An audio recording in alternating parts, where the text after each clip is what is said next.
சென்னை பல்கலைக்கழகத்தில் மிக நீண்ட காலம் 25 ஆண்டுகள் துணைவேந்தராக இருந்த பெருமை வாய்ந்த ஏஎல் முதலியார் சட்டமேலவையில் எம்எல்சியாக இருந்தார்.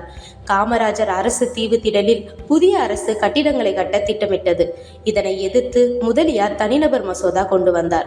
பிரபல சட்டமேதையும் அமைச்சருமான பக்தவச்சலம் அமெரிக்கா, இங்கிலாந்து நாடுகளில் உள்ளது போல இதனை ஏஎல் முதலியார் சட்டம் என்றே அழைக்கலாம் என்று கூறியும் அதனை மறுத்த முதலியார், தீவு திடல் மாநகர் சென்னையின் இதயம், அத்தகைய பகுதியில் கட்டுமானம் அனுமதிக்கப்பட்டால் அது சென்னை சுற்றுச்சூழலை பாதிக்கும் என்றார்.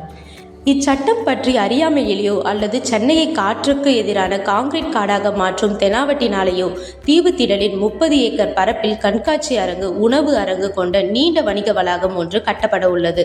கடவுள் வந்துதான் காப்பாற்றணும் சென்னையை.